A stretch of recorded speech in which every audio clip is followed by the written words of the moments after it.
So the topic for tonight's live stream is the creative power of evolutionary pressure.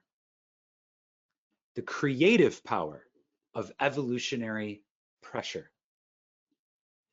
Now, I want to start this exploration tonight by talking a little bit about the words, creative power of evolutionary pressure, because they are important. The words that we choose, they're important. In this case, they're very intentional. And I want to just talk a little bit about the words. Now, I think at this point, we all have an understanding of the power of speaking words, speaking into existence, putting, shaping vibrations in a way that communicates information, and how each time that we assign language to something, we are speaking that something really into existence, either for ourselves or possibly for ourselves and others, depending on the situation. But we're, and God said, "Let there be light," and there was light. Like in the beginning was the Word. Like it is us asserting our creative power in calling something a certain way, that really causes that thing to be that way. We're the observer. In the quantum double slit experiment, we're the ones who are collapsing the field of infinite possibilities and measuring something and seeing it as being in a finite thing. When we speak words, when we choose words, when we use our words, it's exactly what we're doing. We're collapsing the quantum field of infinite possibilities, and we're calling something a certain way. We're saying this is what I see something to be. So when we fully understand the creative power of our language for ourselves and others, it naturally follows that we begin to watch our words, and we begin to speak consciously and with intention, as to the best of our ability. I think that there's always the possibility that we take a little snooze in our lives and we can fall asleep temporarily. I still do from time to time. I'll have a momentary, lapse where I drift off for a moment and I forget the creative power of my words, and I'll say something. But the important thing is I've developed that mechanism to the point where most of the time, as soon as the words come out of my mouth, I can feel that their vibration is not true, which means that I'm like artificially limiting myself by what I just said. Like I'll call something a certain way and instantly my heart will be like, nope, that wasn't it.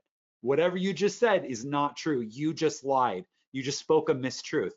Even if it just came from a place of, kind of snoozing or kind of forgetting for a moment my creative power, or just for a moment telling a story based on a inferior judgment of the circumstances, a lower or not informed by spiritual vision judgment of circumstances, and I'll say something like that. But those being the exceptions, and having installed the software to catch those things so that I can rewrite them on the spot, it really does become a practice of a conscious creator to use words consciously and with intention and purposefully, full of purpose.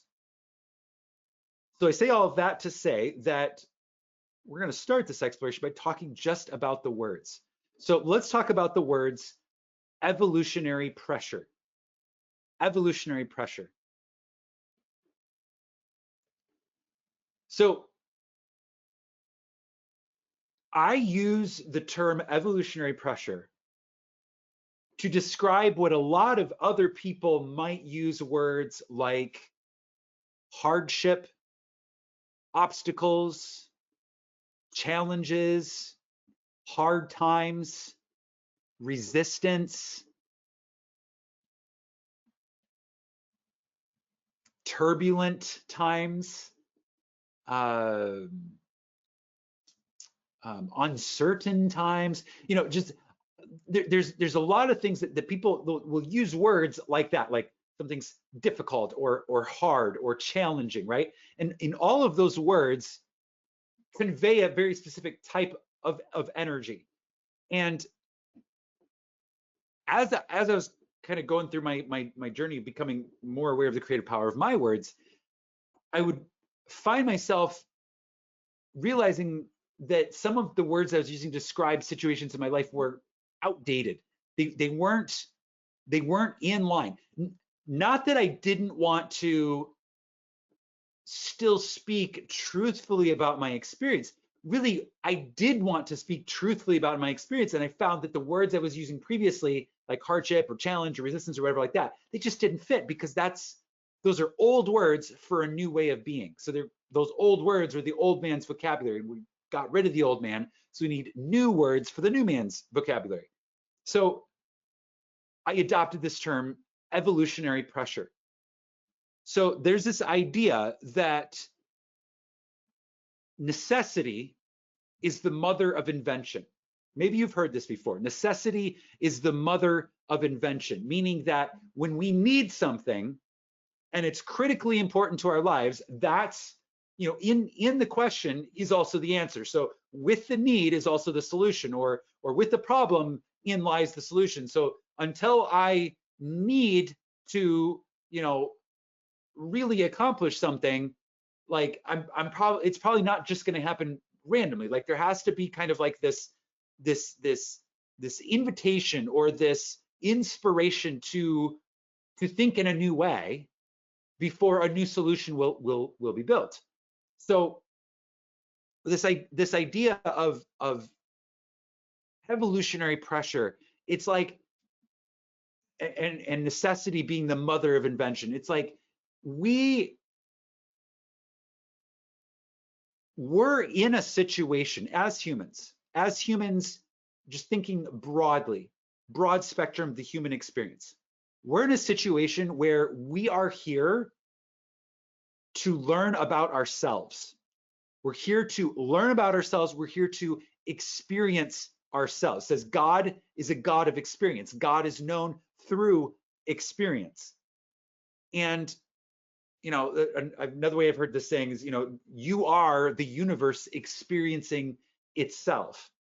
And there's this idea that if we did not experience evolutionary pressure, we would be in a place of stasis.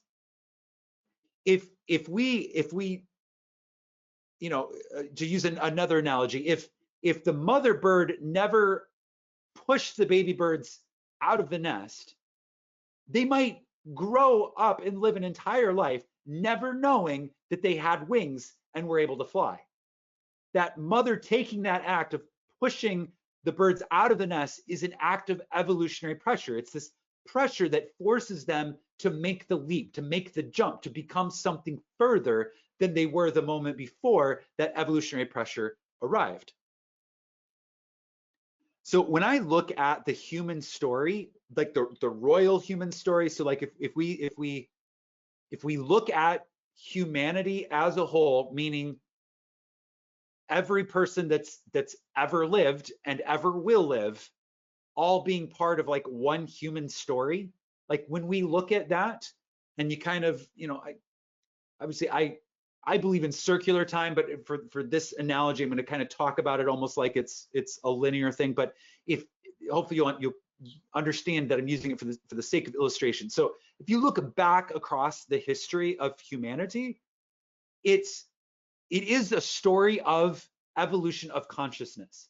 It is literally, you can look back and you can see how humans over time throughout history have been gradually and slowly as a collective. I mean, there may be individuals within that collective that are more advanced or less advanced, but as a collective, as a whole, if you move through that timeline, you'll see how the collective as a whole has been evolving. History is a story of collective human evolution. And in so many ways, it is the evolutionary pressure that really foments or encourages or inspires or is the spark that lights the fire that drives our massive upgrades,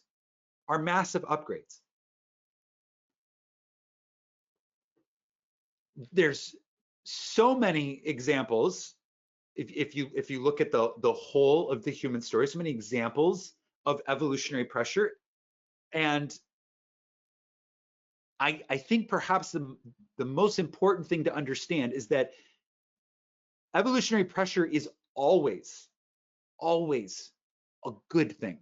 It is always a good thing. Even if initially it looks like a challenge, a hardship, difficulty, resistance, chaos, even if initially it shows up looking that way, it is always a tool. Evolutionary pressure is always a tool, and the result is always growth. It's always growth. So evolutionary pressure. Okay, so continuing to look at the words here. So evolutionary, meaning we're literally living a royal story of human evolution and also an individual story of human evolution. And the two we're kind of in a dance between those two. Our individual evolution, which affects the collective's evolution, and vice versa. You know, there's kind of a dance or a relationship that's happening there. So we're all in this process of evolving, and pressure is a internal or external reason or circumstance or situation or some aspect of a story that is the catalyst for more rapid growth in terms of evolution. So the pressure is the catalyst. So we're always evolving, we're always on an evolutionary story, and the pressure is whatever part of the storyline shows up to encourage us or bump us out of the nest, show us our wings, or inspire some level of expansion, like whatever it is. Okay, so that's kind of looking at it from a macro level. I also want to look at it a little bit smaller, a little bit more personal. We're going to slowly kind of bring this home into how do we apply this concept into our lives, into our actual day-to-day reality. Okay, so evolutionary pressure. So being a an active member of this community for about, I think I'm going on about 4 years now, and having a role where I'm teaching and I'm doing videos and all this type of stuff. I interact with a lot of people who share their experiences with me on some level, and what I see over and over and over and over and over and over and over and over again, to the point where it's essentially a ubiquitous story. Everyone has one. Everyone has, on some level, these components of their story. Over and over again, what I see is that a lot of people find this path of self-realization through something that happened in their life that was unexpected and upset the pre-existing order. It knocked them off balance. It upset the apple cart. It oftentimes was a surprise. Sometimes it was catastrophic. I've heard stories about people getting a diagnosis that was terminal, and all of a sudden they're like, whoa, I didn't see that coming out of anywhere. All of a sudden I've got this thing, and like life is just totally flipped on its ear. Evolutionary pressure. I've heard stories about car accidents that just like completely just obliterate the previous normal of a person's life and cause them to ask new questions. I've heard about divorce. I've heard about death or of a child. I've heard about death of loved ones. I've heard about death of spouses, death of fiancés, things of that nature. It's like you think you have this really great thing going. You have this life partner. You're in this great situation. Everything is ostensibly great, and then all of a sudden the pre-existing order completely disrupted, and you're left spinning like, what just happened? I just lost whatever. And that causes you to ask new questions. Evolutionary pressure. There are very few people, I'm not going to say it's impossible because I don't believe anything is impossible, but there's very few people who are just born and come out with, you know, everything's great and never experience any hardship and also wake up to the truth of their own inner creative power. There's something about the pressure that creates the diamond. There's very few diamonds that were not created through pressure. I'm not going to say it's impossible, but there's very few of them. I can confidently say that, right? Okay, so if evolutionary pressure is most commonly the things that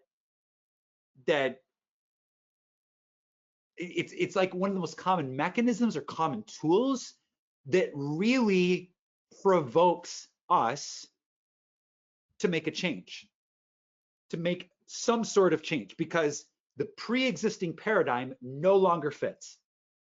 Whatever it was that was working before us doesn't work anymore. The pre-existing paradigm no longer fits. So I have to make a change. This evolutionary pressure requires that I make a change.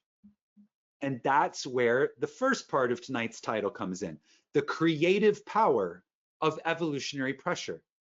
Because we are forced to come up with new ideas, new answers, new approaches. We're forced to break outside of the previous mold, the old man, which no longer fits, because that normal has been disrupted. And we're at a point where we have to make a change. And that is what leads to the creative power of evolutionary pressure, because as the evolutionary pressure is applied, the creative power is our response to the evolutionary pressure, where we stand up and we say, okay, old paradigm isn't going to work for me anymore. Time to do something different. And one of the things that we commonly do that's different, again, hearing these stories, thousands of them, is we start to ask new questions. We start to ask new questions. Necessity is the mother of invention. It's not really until we really need something that we're often inspired to figure out how to do it. And by figure out how I do it, I really do believe that the answer is embedded in the question, and the solution is embedded in the problem. It's a two-part thing.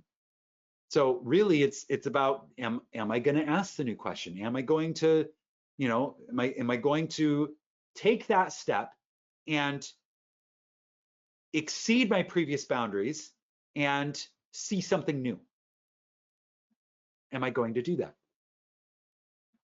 And evolutionary pressure requires that we do. Requires that we do. Now, here's the thing. At some point, you become aware that this is kind of the MO. It's kind of like, if every writer has their style, every author has their style, every musician has their style. It's like kind of like their hallmark or trademark things that, like, oh, just by reading this little block of text, I can kind of figure out that this was, Shakespeare or whatever. Like even if I didn't know exactly, I could probably guess, because it's got some of the trademarks or hallmarks of kind of the way it's written, right? Well, the thing is the great drama, the grand drama of life that we all are living. There's one really one screenwriter that's writing all of it, and is the one that has written the greatest story ever told. So there's kind of these certain hallmarks or trademarks or giveaways in terms of the way the stories of our lives are written. And I've been listening to Joseph Campbell recently, so the idea of the hero's journey comes to mind in this. But yeah, we're all living out a hero's journey, and we, at some point, we start to become aware that the architect that is writing this whole drama that we're living out kind of has a certain style, and that certain style involves the application of evolutionary pressure. So at some point, I'm going to say that a little bit better.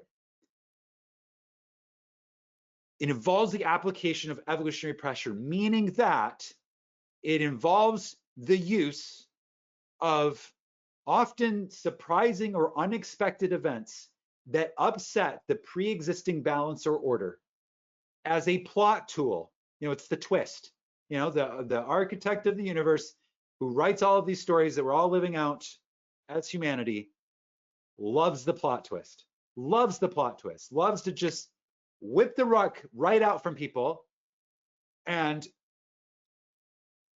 revels in the beauty of the growth and expansion that comes from that experience. That's kind of the hallmark or trademark of these dramas that we're each living out individually and collectively. It's kind of the style. So when we start to realize that we're all just, living this story, and we start to realize that evolutionary pressure is a plot tool for the telling of the story, at some point, we begin to embrace evolutionary pressure. We begin to welcome evolutionary pressure. Now, a big part of getting to the point where we can embrace and welcome evolutionary pressure, part of it is developing and cultivating our spiritual vision.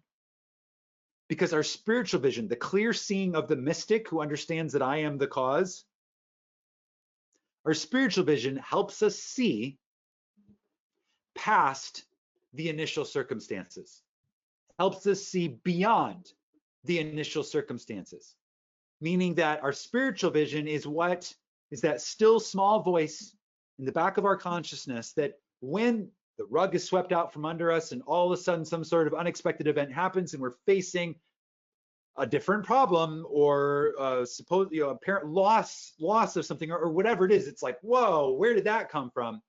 Like, at some point we have to understand that is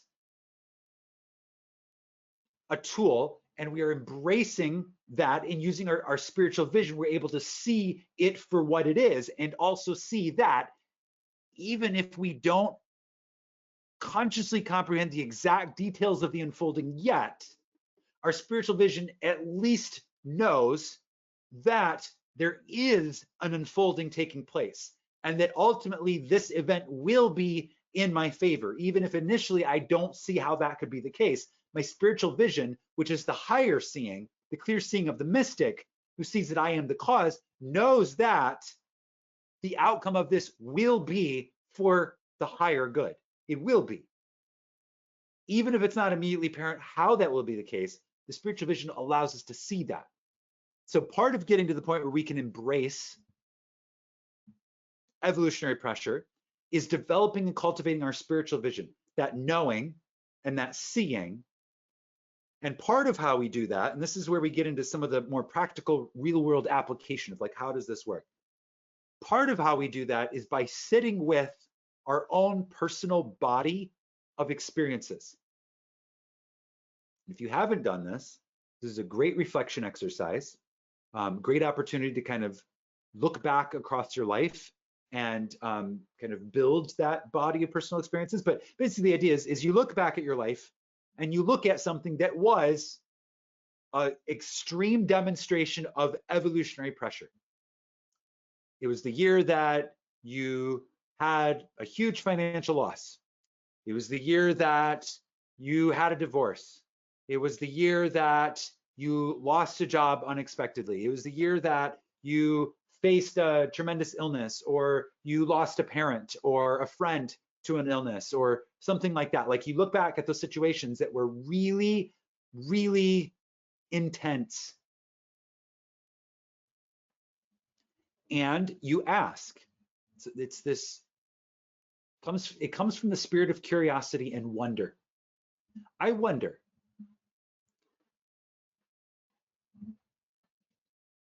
what was it that was the gift in that event? Like I wonder what really was the gift in that event? And maybe you can point to it immediately and be like, oh, it was definitely this, definitely that. But chances are, if you can do that, it's because you've kind of already worked it out before. There's a chance there might be some events that maybe you haven't sat with before, then maybe you do need to kind of look back. But the idea being that you're kind of training your brain when you're doing that, you're kind of training your brain to see how that evolutionary pressure, that incident of evolutionary pressure led to further unfolding, further growth, further expansion, further development, further blossoming, blooming, harvesting, an expansion of what it means to be you, growth, a fuller, more beautiful embodiment of you, or even just added to your story, or gave you experiences that allow you to relate more to others. Like there's so many different ways to characterize the benefits that evolutionary pressure brings us, but to really get good at doing it, you have to sit with your own stories in your own life and look at, okay, this was the evolutionary pressure, this is what unfolded out of it. And it may not be one thing, it may be hosts of things. And I can look back at my life, and there's so many things that felt like really intense evolutionary pressure at the time, and I'm like, wow, I can see how all of those were necessary to get me to where I am now. And the one that, the evolutionary pressure that I face in my life now, I know is necessary to get me to tomorrow, the man that I continue to grow and develop, and more fully and beautifully embody. So cultivating the spiritual vision, cultivating the ability to see based on your own body of personal evidence, those are key skills to work on as we develop this ability to embrace evolutionary pressure. Another is our skills of resilience. Our skills of resilience. Now, resilience is defined as basically how quickly we can rebound or rebalance in the face of change or rapid change, right? So, when we embrace and are resilient to change, when we embrace change and resilient to change, we're resilient and can embrace evolutionary pressure, because ultimately that's what evolutionary pressure asks of us. It asks us to change, and it asks us to embrace change. And our resilience is a big part of how we're going to answer that request, how we're going to stand up and show up and be willing to ride that wave of evolutionary pressure to that outcome in a place of openness and embracing and appreciating, really, and being grateful for the evolutionary pressure as it pushes on us. So when we talk about the skills and tools of resilience, we talk about things like, what are my my self-soothing and self-care practices, right? So, that's where practices like heart-brain coherence, not just once or twice, but like quite literally making it a daily thing, and incorporating it to the point where you're actually living in that space of heart-brain coherence. It makes you profoundly resilient to change, It's a very important tool. Self-care, learning to listen to yourself, prioritizing being gentle and honoring to your body, to your inner child. I was listening to a teacher earlier, and he was talking about how really we have a couple different voices going on inside of our psyche at any given time, but he was talking in particular about our inner child, and how our inner child is the one that's curious and wants to explore and believes that he or she has really beautiful gifts to give to the world, and sees a lot of possibilities and sees a lot of options, and wants to explore and wants to build and grow and create. And then our more like our adult self or whatever is kind of that, like, oh, well, I should do such and such, or I need to be responsible about such and such or whatever. And it's kind of like this dance between them. But in particular, what I found illuminating about what he was saying is he was talking about the tone of that relationship. And he's like, when you start to identify that other voice as being your inner child and the other voice as being your inner adult, you can start to monitor that relationship and be like, okay, how am I speaking to this part of myself? Am I honoring my child? Like, or am I telling my child that he doesn't have anything to offer and he's not that good at whatever he's doing and nobody's really going to care about the art that he makes, right? Like, cause like, that's not cool to say to a kid. Like you'd never just walk up to some kid on the street and be like, you know what? You don't have anything to offer and you suck at whatever you're doing and you should probably just take your ball and go home. Like you would never ever do that. But how many times do we allow that voice to speak? And I don't know, maybe it's just me because I know I have that voice sometimes, but I have a feeling it's probably not just me. I feel like sometimes we listen to this voice that has the wrong tone. And we have the opportunity to adjust that tone and be like, well, hold on. My inner child has all the gifts in the world, is incredibly talented, and I'm not going to tell him he can't do anything. I'm always going to encourage him, but that doesn't mean I can't be responsible as well, right? It's like a dance, and you're managing the tone. You're managing the tone of like how that's happening. And in my mind, that is a very beautiful way to describe what I feel is the inner self-talk portion of self-care. Yeah, I can take care of my body. I can stretch, I can walk, I can, go stand on the grass outside and ground, I can breathe, I can wash my body, I can eat really delicious, healthy, nutritious food, right? Like I can do all these things like my physical body, but like in my mind, that's only part of the equation of self-care.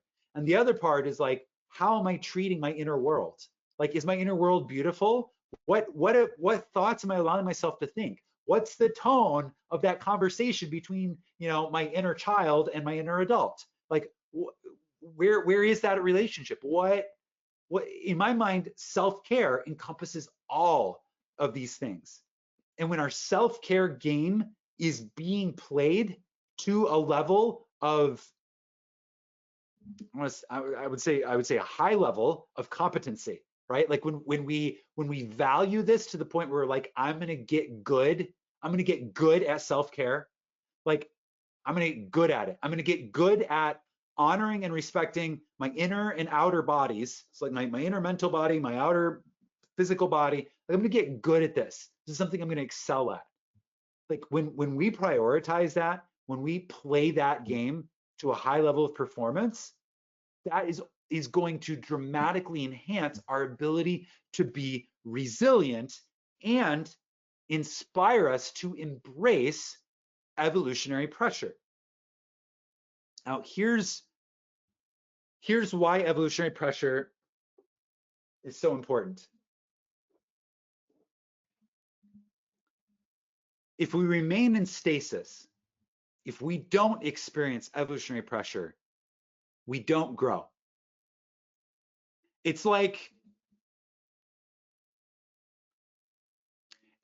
owning a gold mine. It's like you own a gold mine, like you were given this giant tract of land and you know that there is a huge vein of gold worth trillions of dollars. It's one of the largest finds ever discovered on this land. And you pitch a tent and you live out your days and you never ever bother to dig for it. You never ever bother to dig for it. You don't need it. You never go looking for it. Maybe you know that it's there, but you're certainly not going to bother trying to find it or touch it or anything until the storm comes along or some sort of need arises that forces you to go digging for your treasure, right? And that's the role that evolutionary pressure plays. It forces you to go digging for your treasure. And none of us came to Earth to be poor. Not poor in spirit, not poor in finances, not poor in abilities, poor in gifts, poor in friendship, poor in love. None of us came from the infinite abundance of all that is to Earth to experience being poor. We all came here to experience treasure, came here to experience the discovery, the uncovering, the unwrapping, the celebration, the experiencing, the joyousness of treasure. And we only ever find the treasure. We don't even know it's there until we're forced to look for it. And the evolutionary pressure is what says, hey, hey, hey, get uncomfortable. Like, get uncomfortable. Stretch those boundaries. Push to the edge. Find your limits. Go beyond them. There's more. You are more. You are bigger than you think you are. You are taller than you think you are. You are more than you think you are. You are better than you think you are. And the only way you're going to find out that any of this is true is if you actually take that step forward and go find out for yourself. You actually have to get up and you have to take that step forward. And that is exactly the role that evolutionary pressure plays in our lives. It's that call, that phone call that says, hey, your services are required. You got to stand up. You got to stand up. You got to be more. You got to die to what you were yesterday, because those answers aren't going to fit anymore. They're not going to work for you anymore. You got to die to what you were yesterday, and you got to become something further today. You got to become something new today. You've got new challenges. You've got something new that needs to be overcome. Now, challenges, right? I don't really like that word.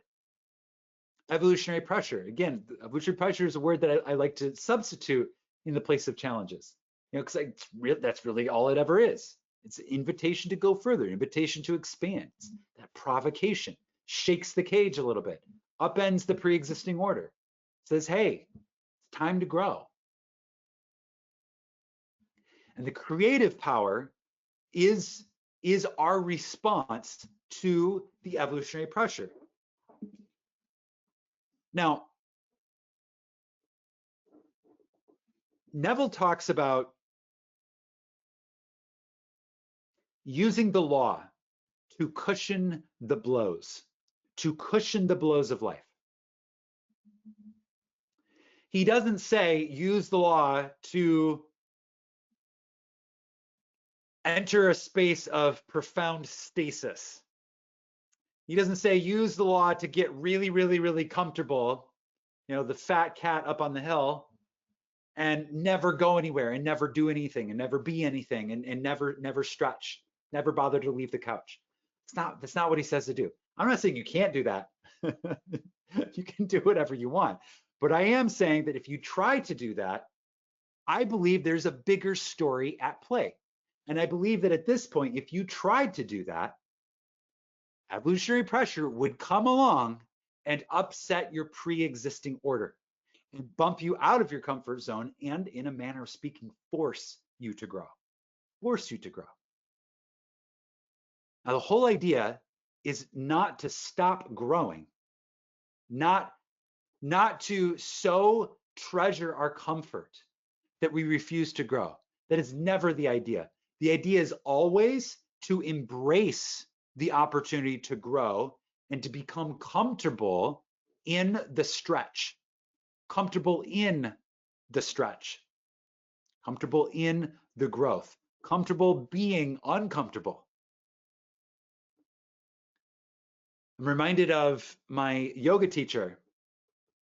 One of the key ideas of yoga is basically putting yourself into a posture or a pose. You're holding a certain pose with your body, a certain arrangement of how you're holding your body. And the idea is to basically get in this place where you are exerting yourself, but you're exerting only the muscles that you need to exert. You're relaxing everything else.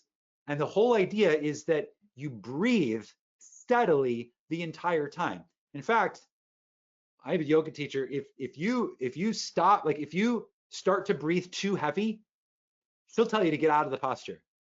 You're only supposed to go into the posture as far as you can maintain your calm and normal, natural, in through the nose, out through the nose breathing.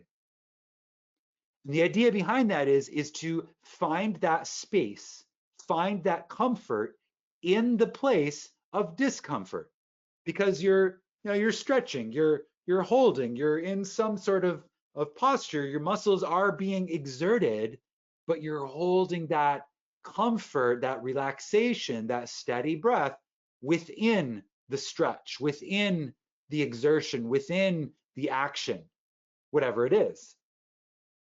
And I think that that is a potent analogy. In fact, I see yoga as a training for real life for exactly that reason. It's like we're just acting out in our bodies what we do in our consciousness, like or what we, you know, at least what we aspire to be able to do in our consciousness, to hold that normal breathing, that normal relaxed state, even while we're under the pressure, you know, especially while the heat is on, especially while the heat is on.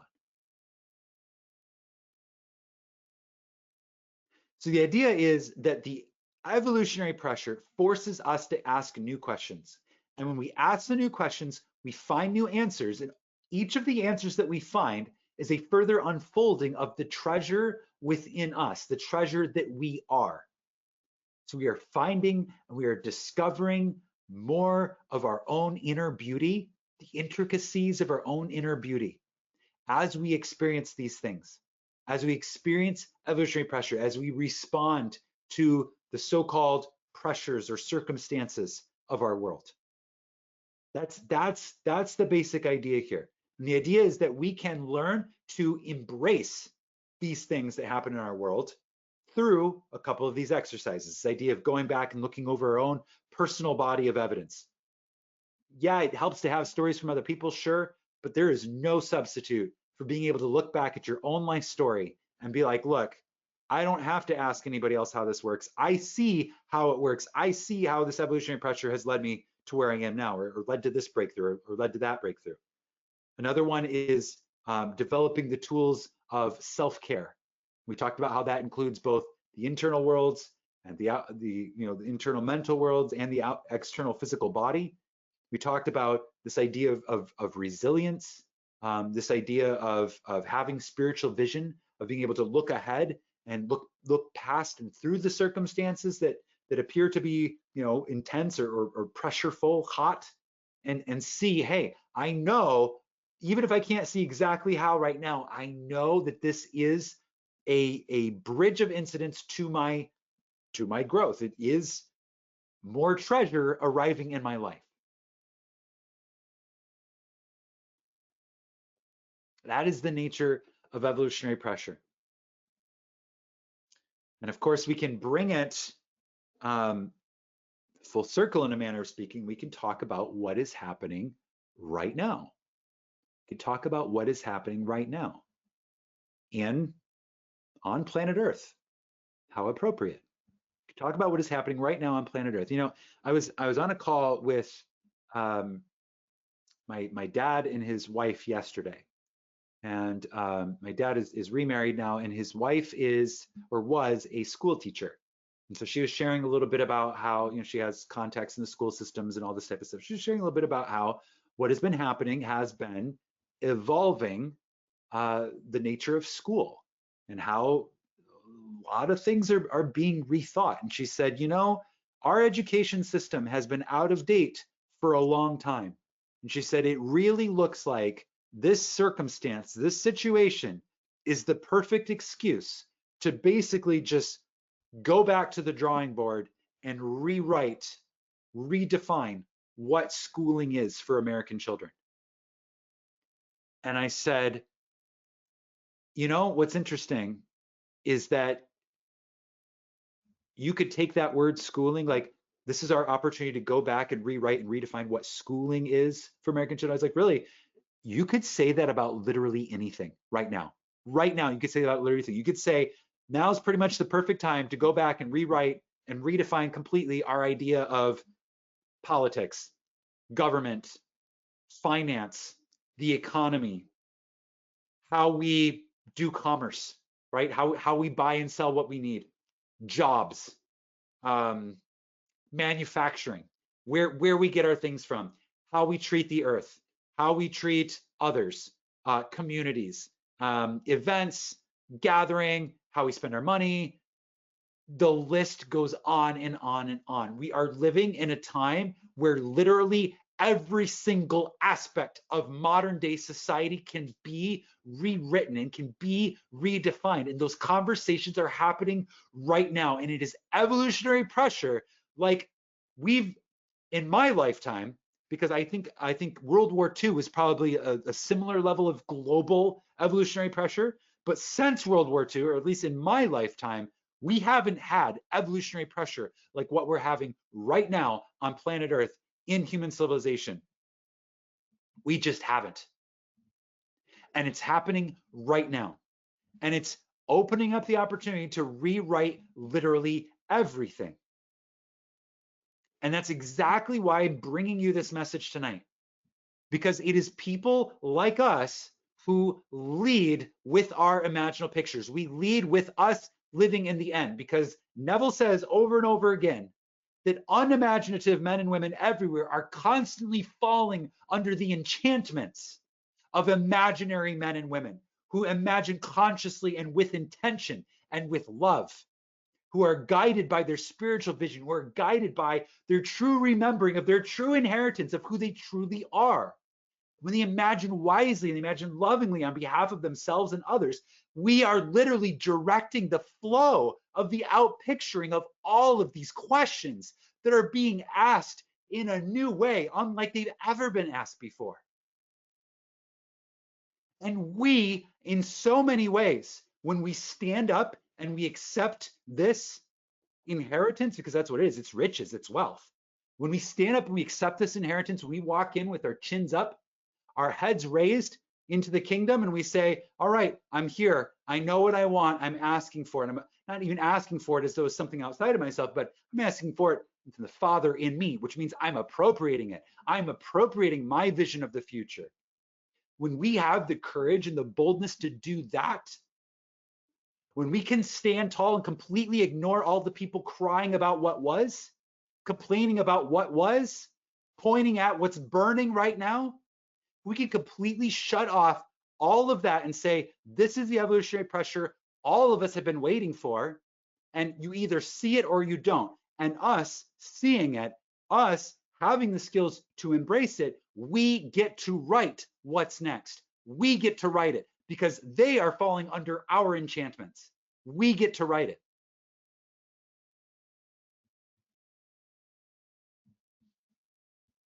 It's on us. And it's a beautiful and wealthy responsibility. A beautiful and wealthy responsibility.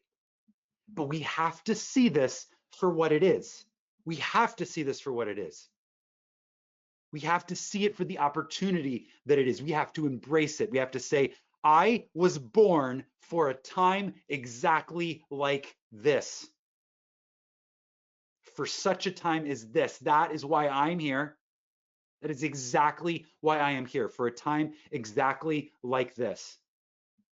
Whatever corner of the world you are right now, whatever you feel like your kingdom looks like right now, whatever you feel like your influence looks like right now, you are exactly where you need to be to embrace the evolutionary pressure and write your outcome. Write it, live it, dream it, do it, be it.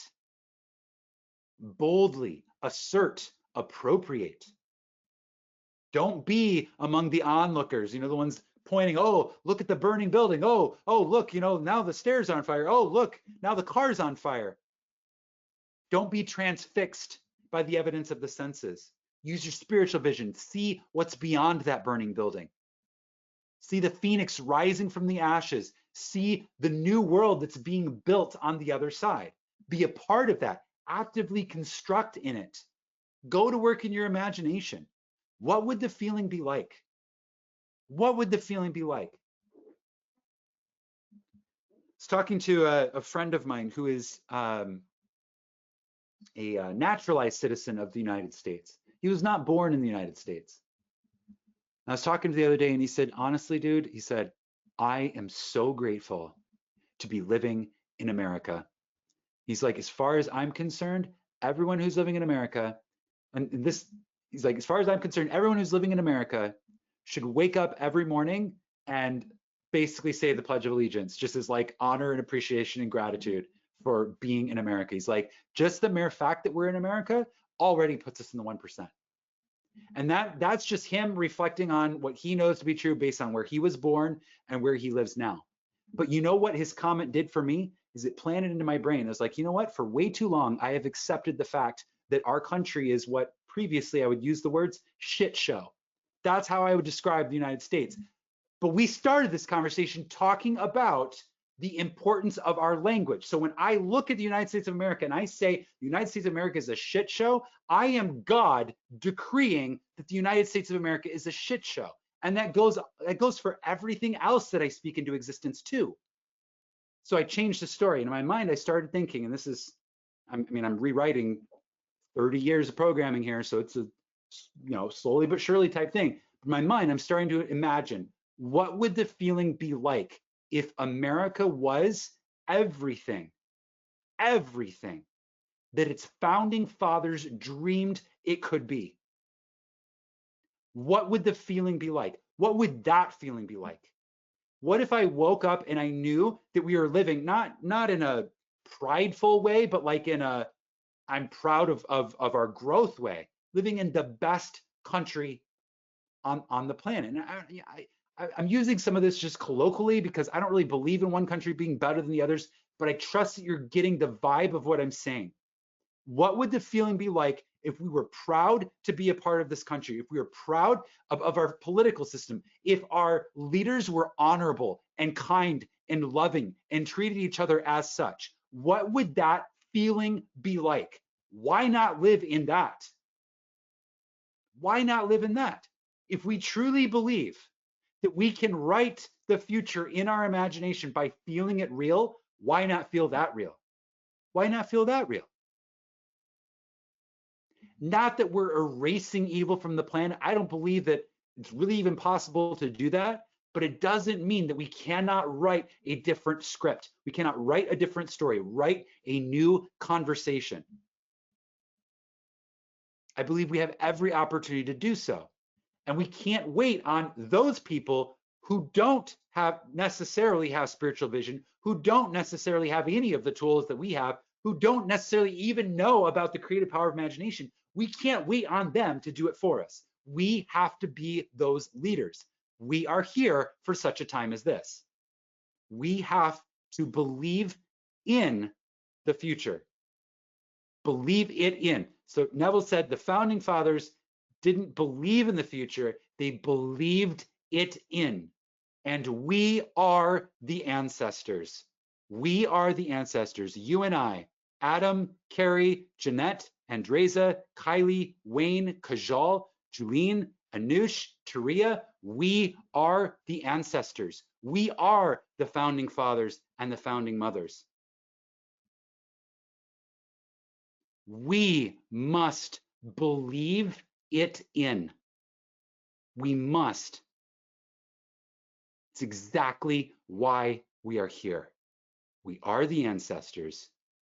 It's exactly the role that we are here to play. It's the part that we are here to play.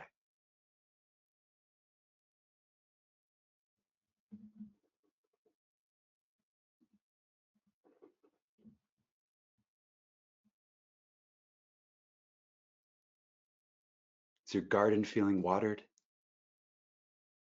I hope it is. I hope it is. I knew tonight was going to be a rallying cry because that's what is needed right now. I know we've been in this thing for a while. At this point, it's like what? I don't even know how many weeks. It's been a lot of weeks that we've been in this thing. And it's exactly why the rally cry is needed right now. Because we, the men and women of vision, are needed more than ever. More than ever. Our services are required. We are here for such a time as this. Us, you, me, I, we, us.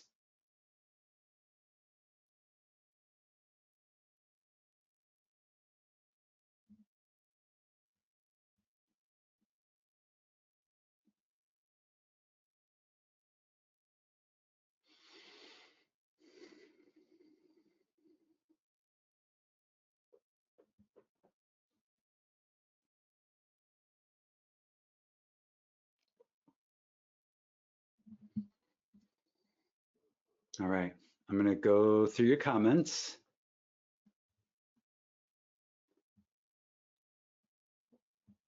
James 1:2-4.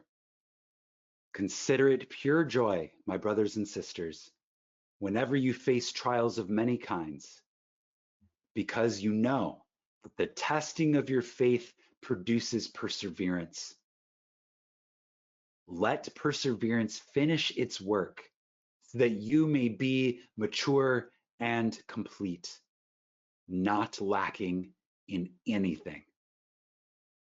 Perfect. Perfect. Thank you, Wayne.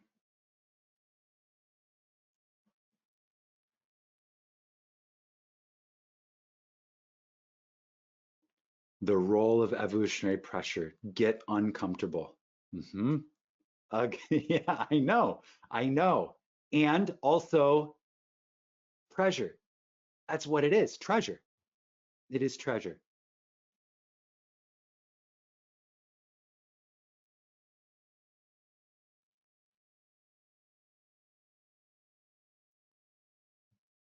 Neville gave the coolest analogy with beans. He said, you throw in a jar various sizes of beans and you shake it. The big ones will eventually surface. The biggest and the great will always rise to the top. Yes, exactly. Perfect. Those who know their greatness, like a flower through the cracks of the pavement, comfortable in the growth, what I call clutch. Excellent. And there's the lecture. Perfect.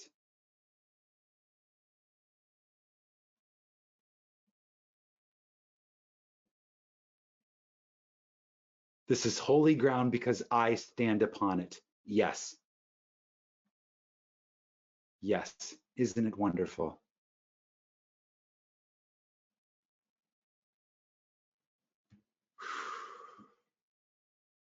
Beautiful.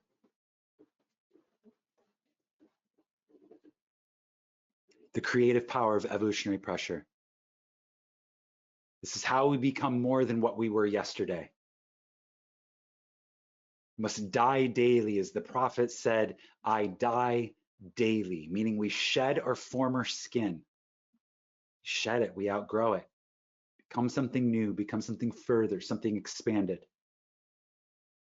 When we walk into the throne room of the King, we walk with our heads held high because we know who we are. And when we ask, we appropriate it.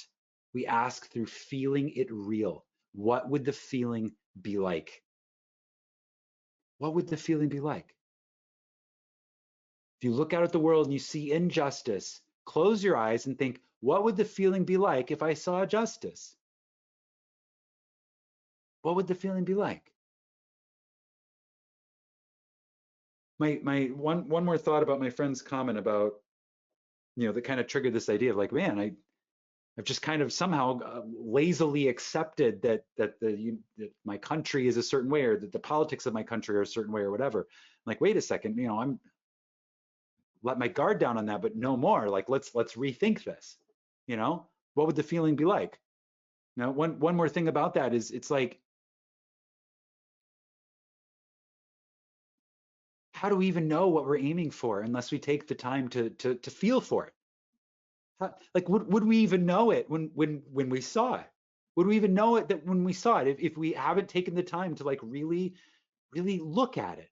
Do you know what I mean by that? It's like, with your with your desires, like you can say like, oh, I want to be rich. Like, that's one of the most common ones. I want to be rich. Okay, great, but like that could look so many different ways. Like, do you want to work for your money? Do you want to just like win your money and have it pay you? Do you want to like there, and it, all of these different questions, like the answers, it feels a little different way. Like there's, but it's like, how are you ever really going to know what you want and like what you're imagining for and what you're creating unless you take the time to really feel for it? What exactly do I want it to feel like?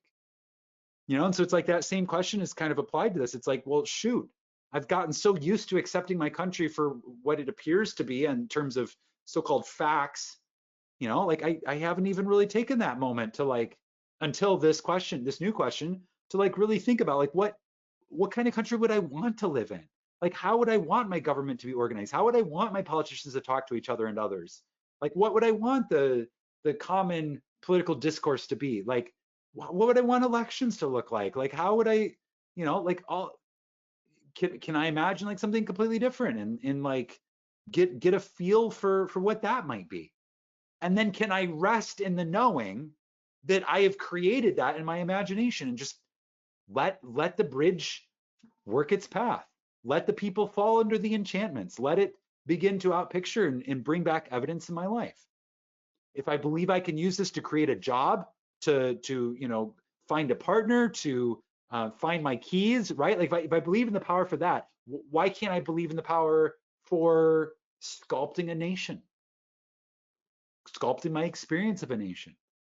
It's an interesting question to ask, and I hope that you are inspired in the asking of it through this conversation.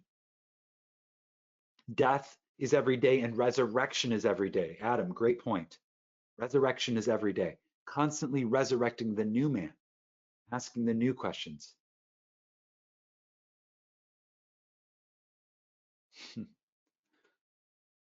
Beautiful.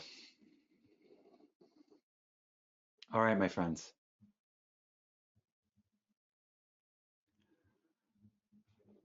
I hope you feel inspired. I hope you feel encouraged. And I trust that this will lead to you asking new questions. Perhaps one of those questions would be how can I embrace more and more? How can I open and relax and surrender into this growth, this expansion, this stretching? Like how can I open to it rather than shying away from it or resisting it in any way? Like how can I say yes? Yes, I know that this is growth. I know this is more. I know that this is all for my best good. In fact, I don't even believe that I can be hurt. Like, my body, like how can I, how can I surrender into this, and embrace it and thrive. If thrive is described as growing vigorously, like how can I surrender in and thrive and grow vigorously? Whatever the circumstances. Yeah, I've talked a lot about the current events, but honestly, this goes for any time of life, any time you're ever feeling any level of evolutionary pressure. And if you're not feeling evolutionary pressure, well, get ready because it's coming. Because we're not here for stasis. We're not here to be poor. We're here to be rich. We're here to be wealthy. We're here to experience the inheritance, our divine inheritance. And big part of that, like, again, camping on a gold mine, like you have to dig to discover. Like you have to go and ask that question. You have to leave, be the prodigal son. You have to leave in order to discover and come back enriched. And that's where we are. Awesome. Thank you, Andresa. I'm glad. Very good. Sit with this. Let the new questions bubble up in your being. Ask from a place of wonder. Don't demand an answer right away. Allow yourself to relax into the asking of how can I become more aligned? How can I become more open, more embracing, more appreciative, even grateful for these pressures? Just allow yourself to relax into the expansion and thrive and thrive. Beautiful. Okay, my friends, that'll be all for tonight. Thank you very much for joining me. Thank you very much for holding this beautiful space of watering our gardens.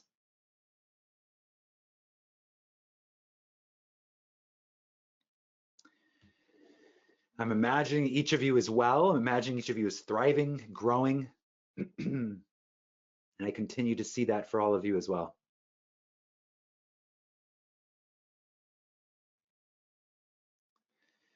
Imagine wisely, my friends. I'll talk to you all soon. Good night.